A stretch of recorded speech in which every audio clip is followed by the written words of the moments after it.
The day they fired me was the day I became free. You know what's funny? The day I lost my job, I thought my life was over. Turns out, that was the day my life actually began. Because sometimes, life doesn't take things from you to hurt you. It takes them to remind you who you really are. I learned that the hard way. But looking back now, I wouldn't change a thing. 15 years. That's how long I worked there. I started out as an intern, eager, full of energy, wearing cheap suits and big dreams. I stayed because I thought that's what success looked like, climbing a ladder, one careful step at a time. At first I loved it, the pace, the structure, the feeling that I mattered. I used to think loyalty was my superpower, that if I just gave enough, stayed long enough, proved myself enough, I'd eventually earn security. But no one tells you that in the corporate world, security is a story they sell to keep you quiet. I was that guy, the one who fixed things. If someone dropped the ball, I picked it up. If a client was on the edge of leaving, I stayed late, making calls to smooth things over. When the team was falling apart, I was the one who held it together. People liked me, respected me, trusted me. But respect doesn't pay you back when the budget cuts come. And trust doesn't stop your name from being on that list. Still, I didn't see it coming. Not after all I'd done.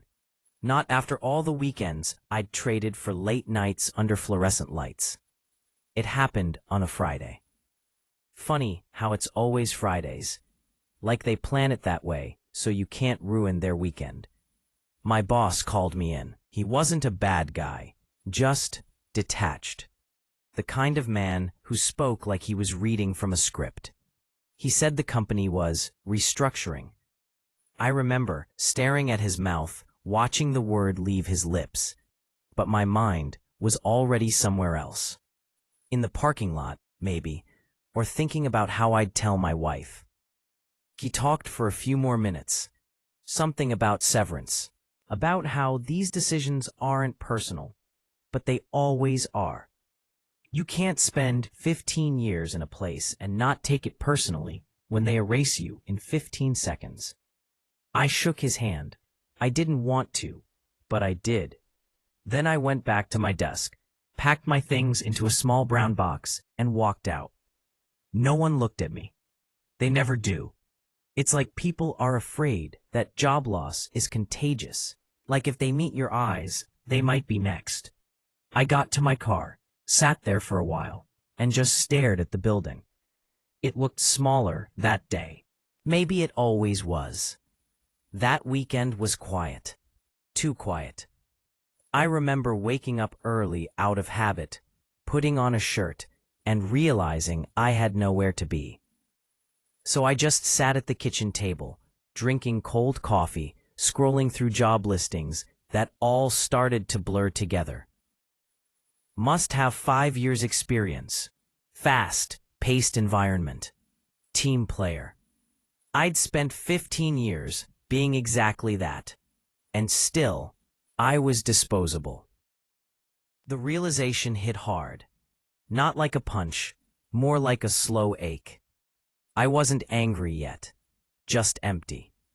My wife tried to comfort me, said, maybe it's for the best. I wanted to believe her, but it didn't feel that way. I felt like someone had pressed pause on my life and forgotten to hit play again. That's the strange thing about losing a job. It's not just income. It's identity. It's structure. Purpose. Routine. Without it, the days stretch out too long and too quiet. Then one morning, something shifted. I was sitting in the living room, watching the light crawl across the floor when this thought came to me. A simple one. What if this wasn't punishment? What if it was permission? That one question changed everything. Because maybe, just maybe, life wasn't ending. Maybe it was handing me back my time. The one thing I'd been giving away for free. So I stopped trying to fix it right away. I took a breath. I let the stillness sit with me for a while. I started reading again, walking again, thinking about who I was before I became that reliable guy at work. And slowly, I realized I'd forgotten what I loved doing. I used to be creative, curious. I used to dream. That part of me didn't die at the office. I just buried it under deadlines and company goals. A few weeks later, a friend called. He ran a small logistics startup and needed help organizing their operations. He said, "I can't pay you much, but I trust you." I told him yes, not for the money, but because for the first time, I'd be building something that felt real.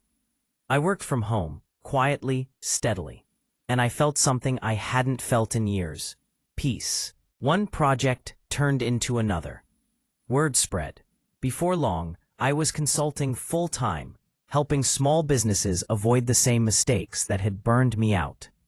And the wild part, I was earning more than I did at the company that fired me. A few months later, I saw a job posting online. My old company was hiring for my position. Same title, same description, same responsibilities. I just laughed. Not out of spite, out of understanding. Because now, I saw it clearly. They hadn't fired me to hurt me. They'd fired me because I'd outgrown the version of me they wanted to keep. And honestly, I should have left years earlier. See, I think a lot of people are stuck in places they've already outgrown. Jobs, relationships, even identities. We stay because we think leaving means failure. But sometimes staying too long is the real failure. We tell ourselves it's not that bad. But deep down, we know we're shrinking. We know we're meant for more. We just don't want to face the silence that comes after walking away.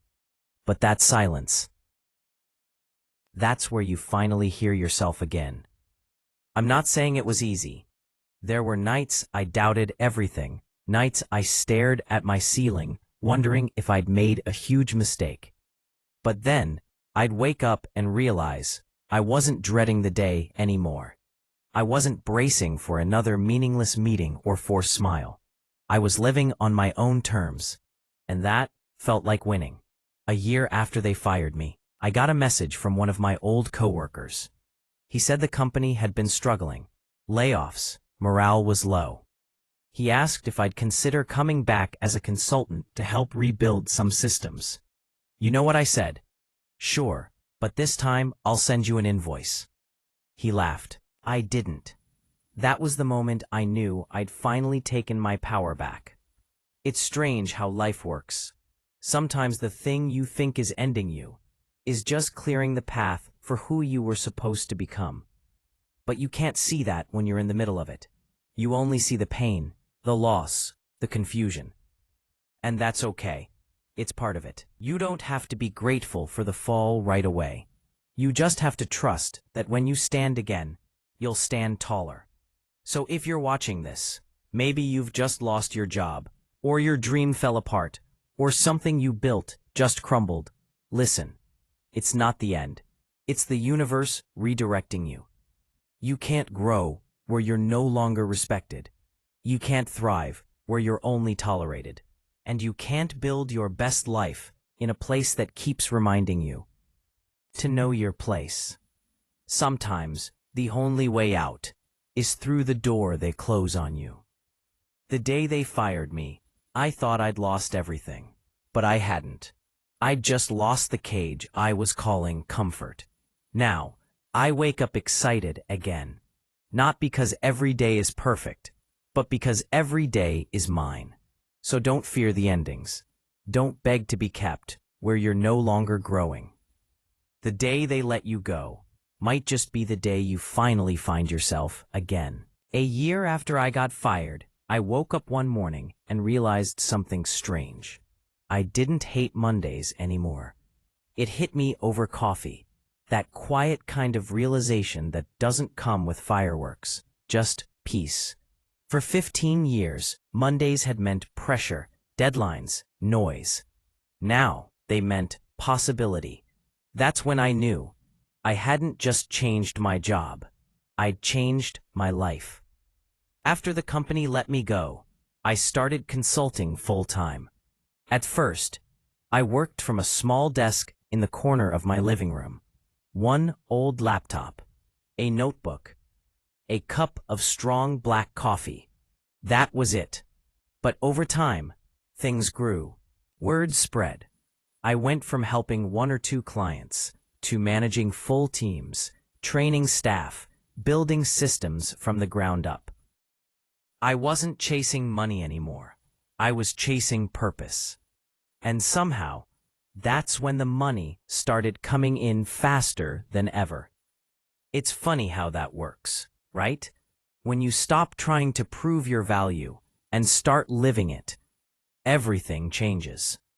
Then one afternoon, I got an email. The sender's name stopped me cold. It was from my old boss, the same man who'd looked me in the eye and said, "We're restructuring." The message was polite, formal, a little desperate, if I'm being honest. He said the company had been struggling, projects were failing, clients were leaving, staff turnover was high. He'd heard I was consulting now and wanted to know if I'd be open to coming in for a meeting. For a second, I just stared at the screen, not out of shock, out of irony. They'd cut me loose to save costs.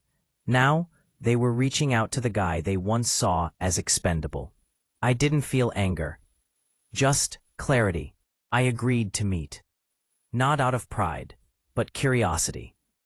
I wanted to see the place again, the office I used to breathe in every day, the one that had once felt like the center of my world.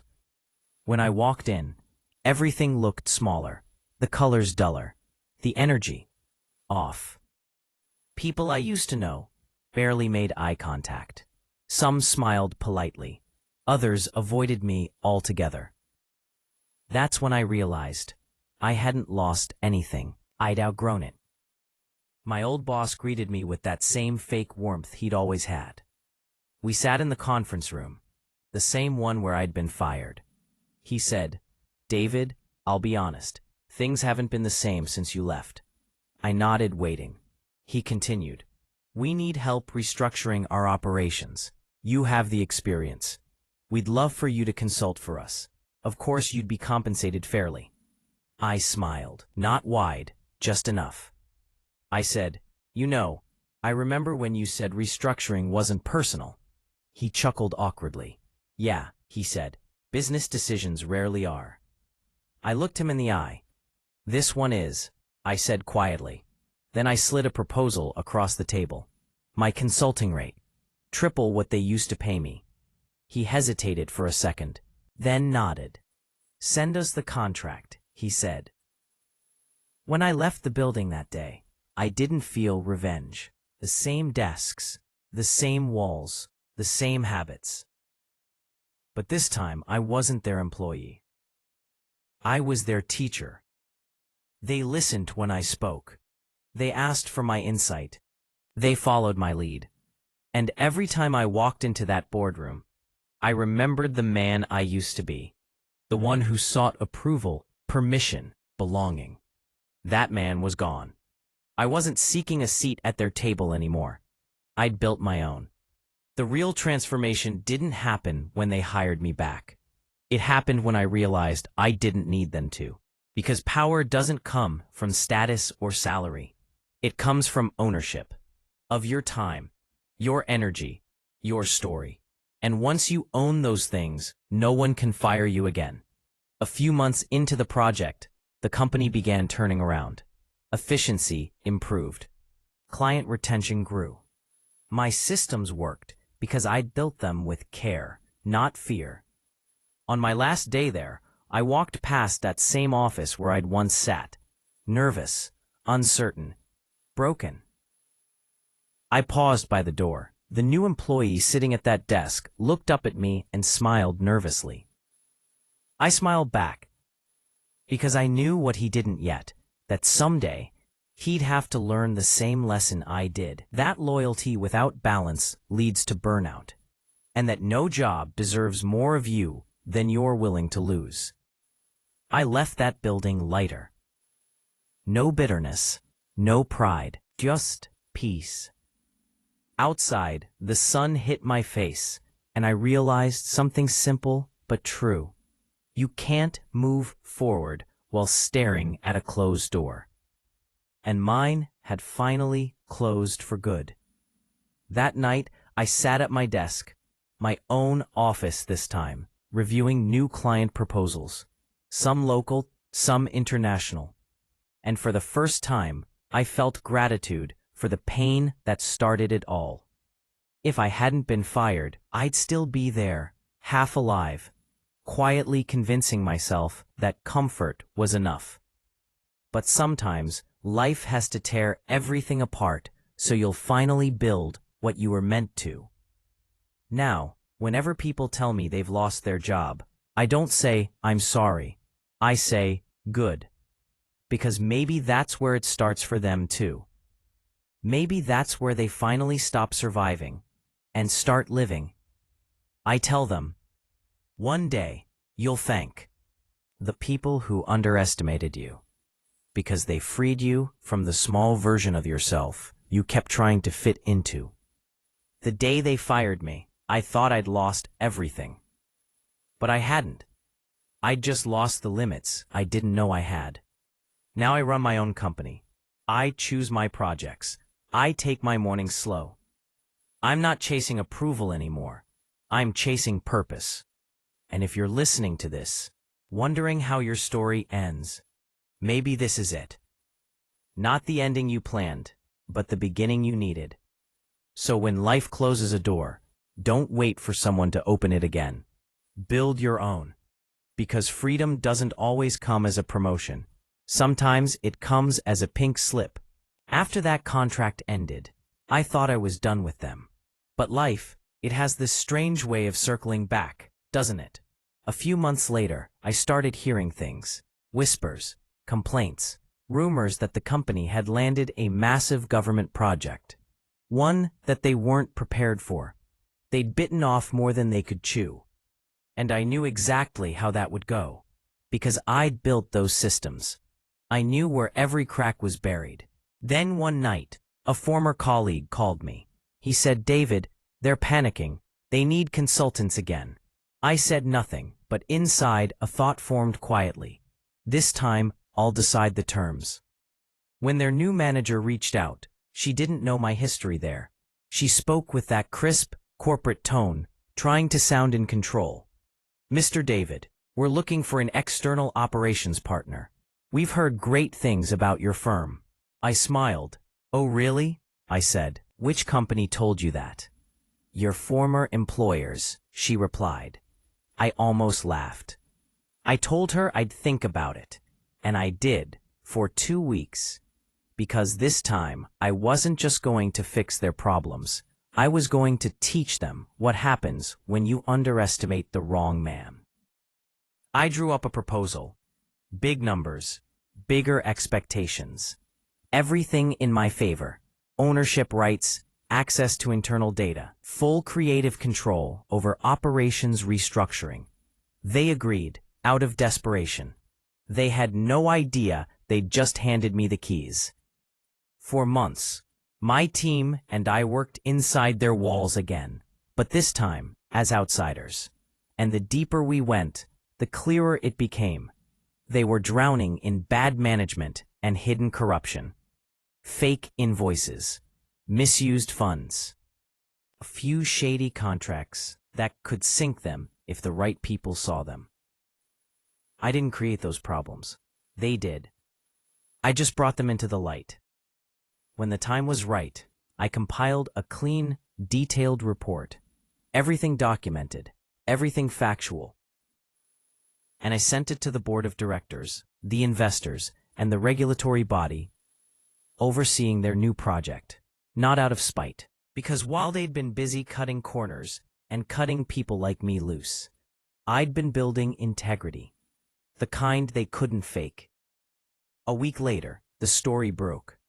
Major tech firm under investigation for contract fraud. My phone wouldn't stop buzzing. Reporters, former employees, clients, even my old boss called. His voice shook when he said, "David, was this you?" I said, "No, this was you." I just refused to cover it up this time. Then I hung up. The company collapsed over the next few months. Executives resigned, investors pulled out, and the government froze their contracts. Meanwhile, my firm was thriving, clean, respected, trusted. Clients came to me because they saw what I stood for. Justice, not bitterness. Truth, not loyalty to the wrong people. One evening, I walked past the old office building again. Empty windows. A faded logo. It looked smaller now, weaker somehow. I stood there for a moment, hands in my pockets, and whispered, "You taught me how to build an empire by tearing yours down." Then I turned and walked away, calm, quiet, untouchable. You see, revenge doesn't always need fire. Sometimes it just needs patience and proof. Because the truth is, people destroy themselves. You just have to make sure you're not standing in the ruins when it happens. So when life throws you out, don't fight for a place back in. Build your own house. And when they come knocking, let your silence be the sound of their regret.